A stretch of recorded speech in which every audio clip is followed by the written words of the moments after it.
Can you guys hear me at the back, or do I need to use the mic? Yeah. Is that fine? Yeah. Okay, cool.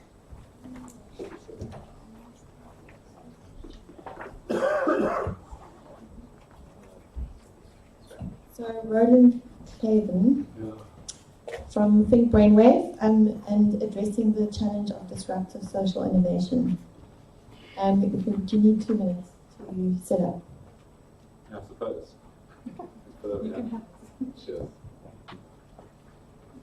Thanks, guys. It's really amazing to see such a brilliant group of people. I mean, here we go.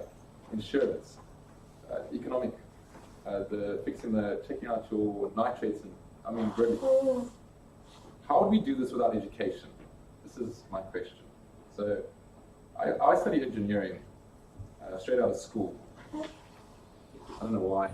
Honestly, I said to my mom, I want to study business, and then she said, no, go do this engineering, it's going to sound cool. And we did some calculations, and we thought, okay, what is going to be the most disruptive industry in the next 30 to 100 years? So obviously we thought about AI. We thought about drones. We thought about on-demand software, generating solutions. Oh man, where is he? There. And then I thought, okay, how are we going to achieve this? We all want to change the world. We always all want to make an impact, but we need to start with educating people. And that's why I decided to go with education. Let me pull up this slide. It's not showing just yet.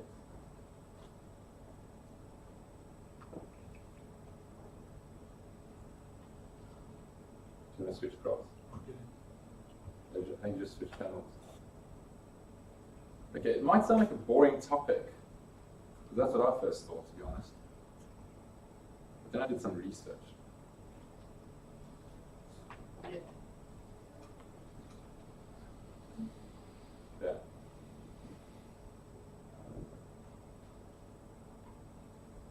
Right, so I'm Think Brainwave. My name is Roland Claven. And I believe that AI is the future. It's the future of education, it's the future of everything that we're doing. You see everyone here has got some solution that works with AI.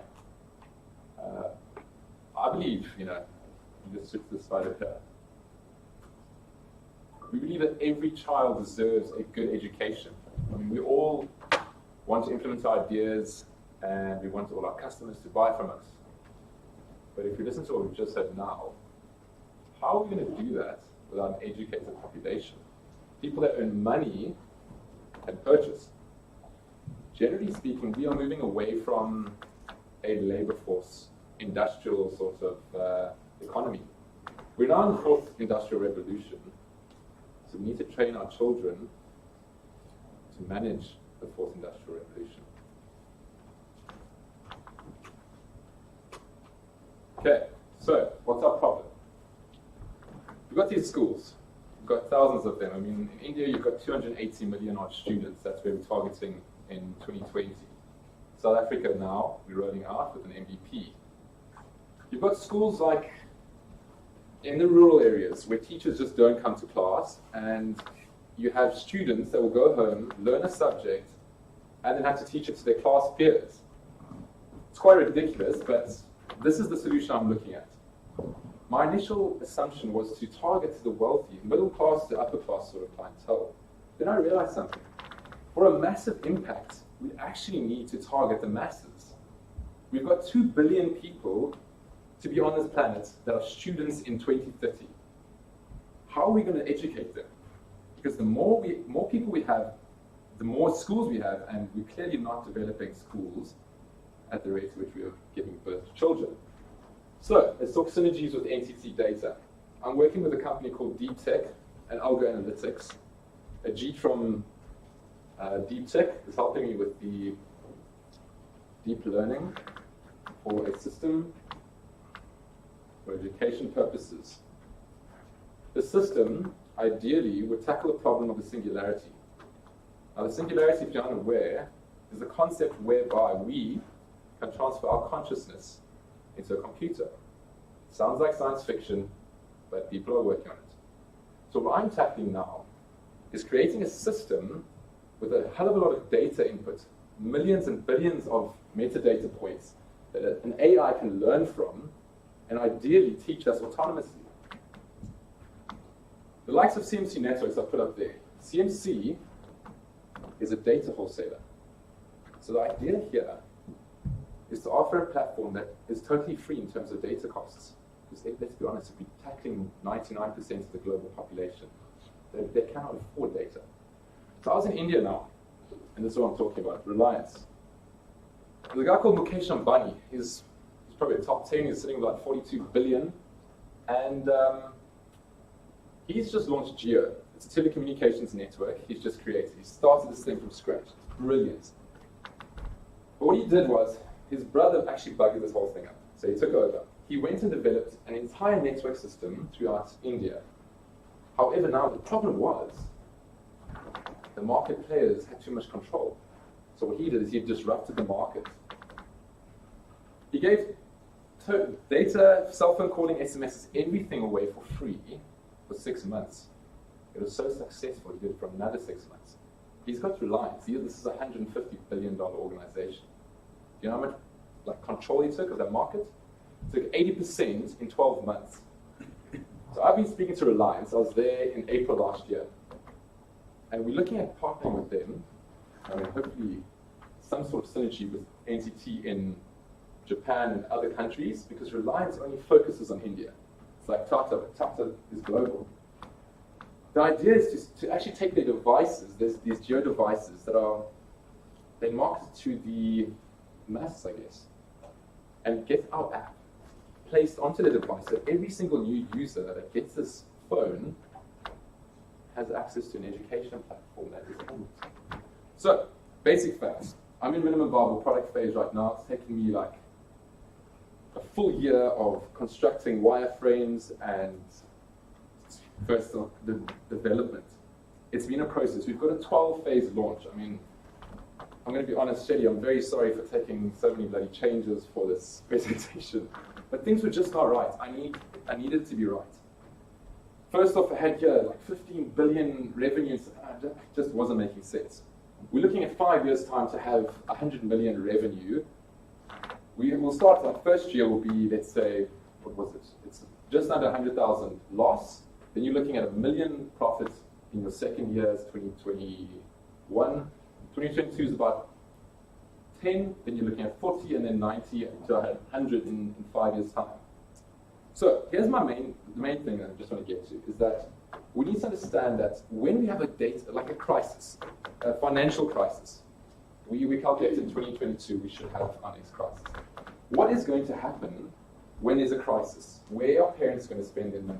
Are they going to buy iPads and shoes and silly things, or are they going to say, okay, kids, you need to learn because this is going to be competitive in this market. There's not so many jobs going around, so you need to get that degree. Now, this is the same thing in a highly pumping economy. When things are doing well and bustling, what do parents do? Oh, okay, we've got extra money, let's get extra tutoring. So that's when I get to what we actually do. I provided a platform where tutors and students can meet.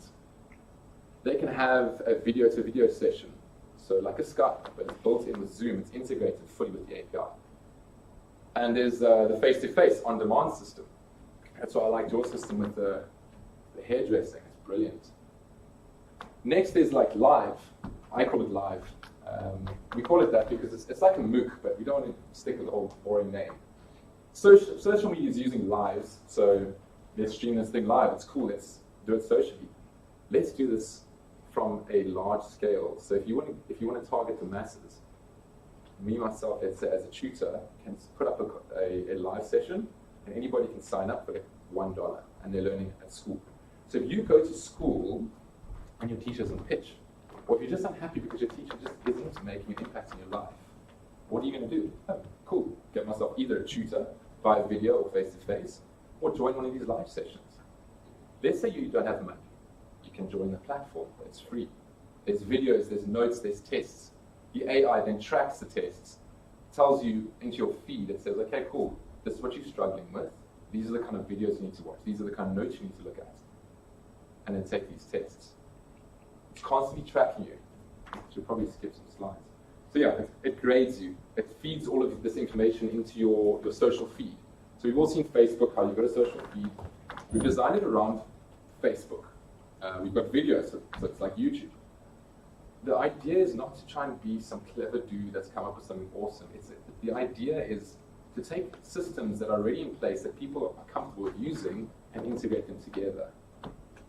So now, with the tracking, Ajit at Deep Tech is partnering with NTT already, is working on this with me. And ideally, we can get this thing to work, and I'm pretty sure we can. So as I said, you've got user-generated content. All the tutors make this, so this is at no cost. Another added benefit, if you're a tutor, university student, you're pretty short of cash, generally speaking, unless you went to Harvard or something. So you have a place where you can come online, create content, host video sessions, or go to someone's house. When I started, I used to have to pay my dad 50 Rand to just use his car. It was not great. But what I realized was we need a place for tutors and people in general to teach and share knowledge.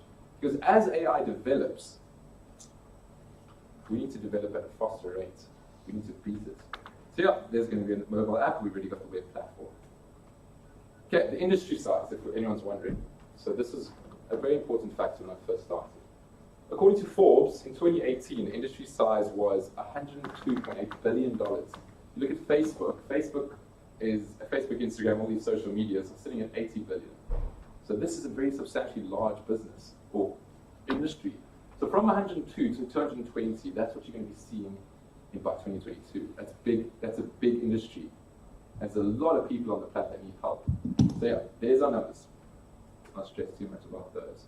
Okay, so as I said earlier, we've got 2 billion students in the future. Obviously, we're not going to target all of them because you have access issues, interest issues. So I'm thinking maybe we take 10% of that number and we take a 14% market penetration so we can hit parabolic growth, which is at the 14% mark. Once you hit that, you become like an Uber or Facebook, you take off. Okay, so my forecast revenue, as I said, was by 2024, we're looking at 110 million, realistically speaking. We're very much bottom heavy.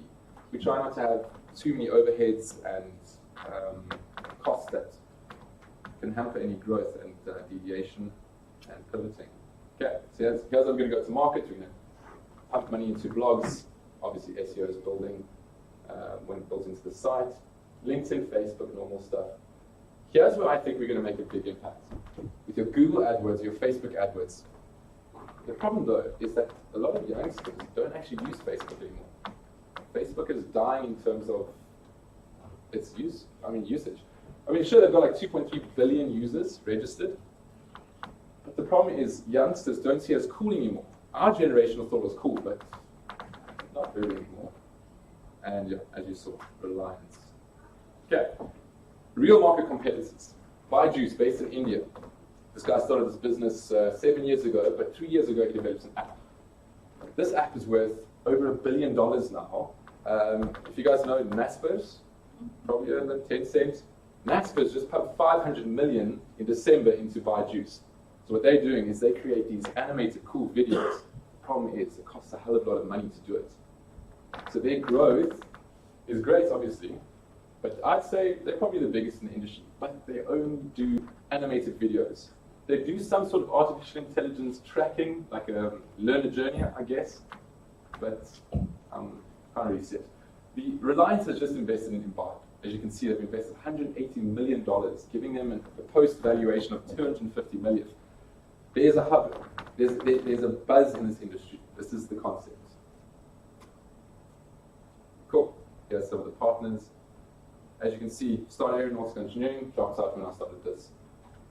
Studied finance so I can understand global finance and work in overseas. Now I'm working with Anirudh, and he's at Algo Analytics, and yeah, helps me a lot. Grant is doing some investment. The reason I spoke about CMC Networks is he just sold CMC to the Carlyle Group in the States. So he's got big bucks and he understands global markets and partnerships with networks. So he's talking UAE. The idea, okay, so he's got connections all the way through Africa into the UAE and the Middle East in general. So with his sort of expertise, and the likes of NTT Data's expertise, I'd like to tackle whole of Africa and Asia. The idea now is to tackle South Africa, do a soft rollout. Next year is India. The year after that is China and Nigeria, big countries.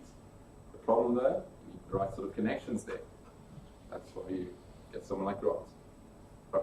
Sorry guys, I feel like I've gone on for a bit too long now. I really like this. Can I show you some photos? Let me show you photos. It's always a good idea. Okay. Let me do this there. Okay. So if anyone is interested in lots of data, I think you can probably see it from back there. This is just a study to show you sort of what's happening digitally in terms of the learning space. Can you guys see it? Is it clear? For me, it's too close. The idea is that we need to change the current education system. I mean, we're sitting with an outdated industrial age system where you've got 40 kids in a class, one teacher teaching the same way and saying, okay, cool, go into the world, show no creativity. How are we going to expect to create awesome people that create new innovations if we're just doing same old basic? Yeah, this is information about Nigeria. We've got a 20% attendance rate at school. For a country that's got like, how many have they got? I'd say close to 500 million. I'm pretty sure it's close to 500 million. I should have checked that. This was a fun day. Took the guys to, so some of the tutors, some of the students, took them to bounce, had some fun. The idea is to make learning fun. I went to such a lovely school, and I really have to thank my parents for that. They made it fun. And I just see so many of these kids that don't get that experience. It isn't fun for some kids. Here's us working in India, developing the whole model. I'm getting lectured by Sumit, he's teaching me some of the nice guys. Look at the size of this office. I mean, come on, guys. So I go to India thinking, okay, cool, they play cricket, they play hockey, whatever. You know what? The minority plays cricket and hockey. There's no space. So I'm thinking, like, okay, so how do we fix this? I mean, sport and recreational activities is important. They're dealing with this. We need to educate ourselves and help each other as a human race just to be more kind and do well. That's us writing some notes.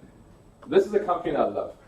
So I was staying in a backpackers because why stay in a hotel if you can meet people and network?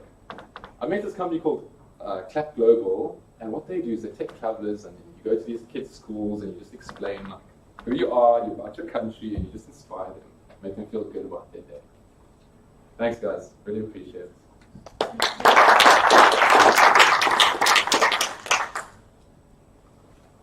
So there's no shortage of content platforms in the world. Absolutely. There's a proliferation of user-generated content. Yes. Also in the education field.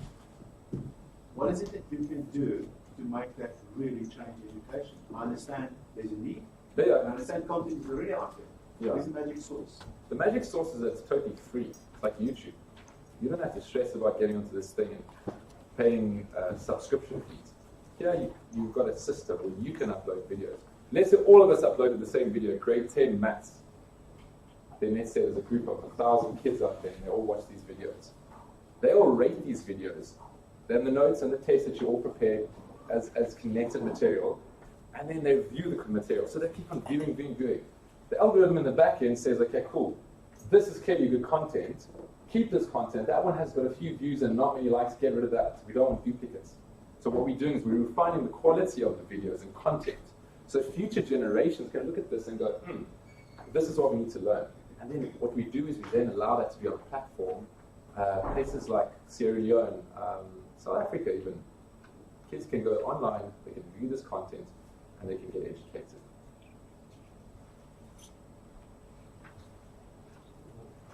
優れたコンテンツというものがすごい大事だと思うんですけど、どうなんでしょう、その教える人の質を担保するどう考えますか？自然にそういう意味。でも最初に集めなきゃいけないんじゃないですか、やっぱり優れてる人を。そのようなポイントのような気がするんですけど、どうはそれを。So I guess how do you reach critical mass? I mean, it has to be attractive enough people to visit the site and consume the content. Otherwise, it's a non-starter. Yeah, absolutely. I've been running this on a manual basis for like the last 6 years, and I've been able to analyze the South African market. I've got a team in India that's literally analyzing the Maharashtra market as we speak. And it's not very cheap, but I want to get in there and know exactly how to target this market. Maharashtra is a big state. It's like it's the economic hub of India, I can say. Okay, you've got Bombay and Pune. So basics. According to the financials, we need to get some sort of funding in such that we can target massive marketing campaigns. Let's say $30,000. That's very massive in the startup. We take $30,000 at times that it's about peak time before exams, 1 month, 2 months before, and we start pushing adverts to these kids. They go, okay, cool, I'm stressing for exams, what do I do? Here's a solution, let me jump on board. And then what happens? We start reaching critical mass. That's one avenue. The other avenue is partnering with guys like you, NTT Data, partnering with people in the audience, right? So that your network of corporate clientele and businesses, we can all tie in together and say, okay, cool, CMC Networks, we want to do a social program. Come, join with us. Brainwave, come on. We're going to fund you for this. We'll carry data costs. So that's what you guys have got. You've got data. You've got the hosting. You've got deep tech. Flipping brilliant company that can help me. So I can go out there and go find some random guys. I can tell you, I'm going to speak to that man over there about his skills. So the idea is to partner up with the right sort of companies like you guys, and like the CMC Networks, and like the, let's say, Carlisle groups, because they say to their company friends, they say, listen, check out these guys. Let's try and endorse them. Let's try and distribute the idea that this is a system that we can use to help educate our kids. Simple. Roland, what is your revenue model? Okay, I suppose I should have mentioned that. Yeah. Right, so tutors and students, tutors and students can book on demand. We take a 30% commission for tutoring sessions, whether it's V2V, which is video to video, or face to face. When they do the live sessions, we then take a commission of the booking fee for that. So it's mainly booking commissions. And then once we hit a nice critical mass, we'll start putting adverts on top of the content. So that's how we'll finance for the majority of the poor that cannot actually afford to pay. Right? So we then take advertising revenue exactly from that. You with me? Yes. Thank you. Cool.